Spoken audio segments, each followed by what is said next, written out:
All right, continuing on with chapter 24. Zinc, iron, tin, and molybdenum block copper. So going sugar-free with aspartame is not the answer, as aspartame also binds to copper and appears to block copper. A theoretical and experimental study of calcium, iron, zinc, cadmium, and sodium ions absorption by aspartame. Experimental studies show that aspartame causes osteoporosis and some illnesses which are similar to those of copper and calcium deficiency. I note that aspartame also causes nerve problems associated with Parkinson's. Neurophysiological symptoms and aspartame. What is the connection? Link. Aspartame, an artificial sweetener, has been linked to behavioral and cognitive problems. Possible neurophysiological symptoms include learning problems, headache, seizure, migraines, irritable moods, anxiety, depression, and insomnia. So again, that sounds like aspartame blocks copper, which could be the mechanism of action for those problems. Cholesterol. It has been shown that excess dietary cholesterol causes cardiovascular disease by lowering the absorption of copper, an effect that is preventable by increasing the copper level in the diet. Next, antacids. Conditioned copper deficiency due to antacids. A case of trisabam, 15 tablets a day, causing copper deficiency.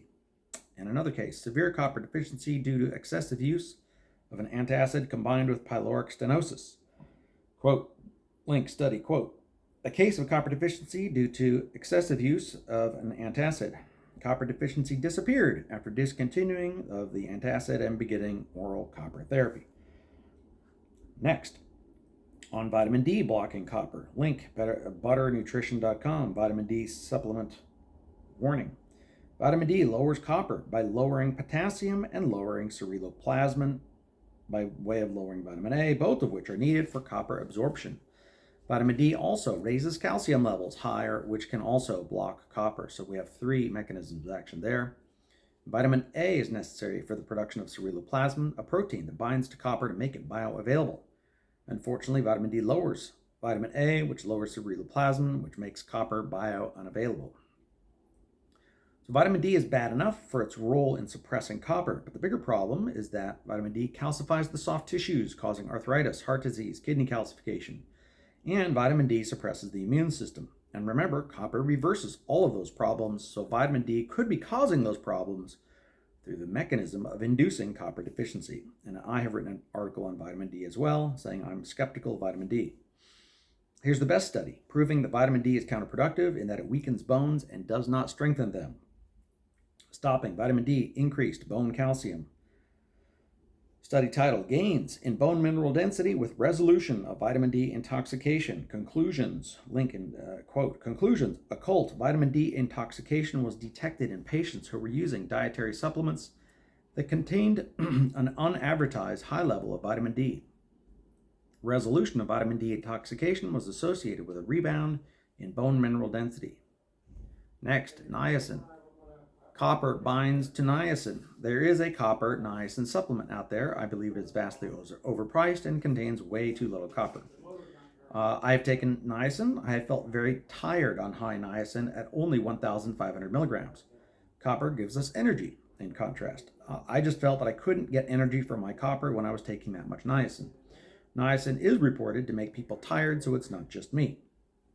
In discussion with Dr. Mahmoud, author of a paper on copper cited in chapter 17, he told me, and he suggested that niacin may block copper. Niacin is also said to make one less anxious, and copper is said to be able to make people more anxious. Although copper never made me anxious, it made me more energized, which is a subtle difference. And after these insights that niacin could block copper, I did a little bit more digging, and I found sources that say the same thing. Chris Kresser said, so, these are things like vitamin B1, B3, niacin, B6, folate, inositol, and choline, and those are all antagonistic to copper. And then there are some minerals that are antagonistic to copper, like zinc, of course, which we've been talking about, manganese, iron, sulfur, and molybdenum. And here's another source, quote, the vitamin niacin and the mineral copper are mutually antagonistic to each other, as copper deficiency can be induced by large intakes of niacin. Excess copper increases the requirement for niacin and, as mentioned above, also for vitamin C. In people suffering from pellagra, copper retention and absorption increases. Pellagra is a niacin deficiency disease, and so people who are deficient in niacin, they end up retaining more copper. And there's a link, traceelements.com. On the complementary side, both niacin and copper help us both feel good. Niacin appears to activate the reward center of the brain that runs on dopamine, and copper helps us to make dopamine. Unfortunately, both copper and niacin can each induce a bit of nausea, and when taken together, that can sometimes be even worse, which I have discovered personally. Next item, curcumin. Curcumin binds copper. Title of a study says curcumin interaction with copper and iron suggests one possible mechanism of action in Alzheimer's disease animal models. Using spectrophotometry, we quantified curcumin affinity for copper, zinc, and iron ions. Zinc showed little binding, but each copper or iron appeared to bind at least 2 curcumin molecules. Next item, sunlight. I'm only guessing that sunlight could block copper. I believe it would help use up copper as the body converts dopamine into melatonin in the tanning process. I often feel tired after tanning in the sun or in tanning beds. With copper, I do not feel as tired after the sun. Copper also helps me tolerate the sun far more. I get better tanning, a darker tan, and I'm much less likely to get a sunburn. Next, regarding aluminum. I am not listing aluminum as a copper antagonist, as I can find no evidence that it lowers copper. However, it appears that aluminum is more toxic during copper deficiency and that copper acts as a protective mechanism against aluminum toxicity. Study title says, protective effects of copper against aluminum toxicity on acetylcholinesterase and catecholamine contents of different regions of rat's brain. Link. Quote, in overall, it has been found that copper may have a protective-like ability to hinder aluminum toxicity in the brain. Another link. It was found, quote, it was found that aluminum accumulated in the pituitary glands and testes when dietary copper levels were suboptimal. So aluminum is found in increased amounts in the brains of autistic children. See Dr. Chris Exley's work. Another link. Aluminum in human brain tissue from donors without neurodegenerative disease, a comparison with Alzheimer's disease, multiple sclerosis, and autism. Link. Copper is also higher in the brains of the autistic and those with Alzheimer's. Due to the political climate around vaccines and this particular controversy in autism, I was planning on not mentioning autism at all in this book. However, after having written most of the book at this time and finding this aluminum and copper connection, it could explain why there is more copper in the brains of those with autism as well, as the body might be putting copper in there on purpose as a reaction to help detoxify the high aluminum. I found a similar kind of effect noted by researchers of mercury and copper in the kidney. When adding mercury to animals, copper levels in the kidney rose 7 times higher without the addition of any copper in the diet at all. 7 times higher, that's amazing. So copper went to where the mercury went, in the kidney. Next, bromide may lower copper. Bromide at least binds with copper, as do the other halides, fluoride, iodide, and chloride. Does copper both increase and decrease copper? So copper blocks copper absorption and copper assists copper absorption. How are both of these states possible? It is said that taking copper will increase both ceruloplasmin and metallothionein, copper transport proteins. This would increase copper over time, but it takes time for the body to make more of these proteins, perhaps from a month or 2.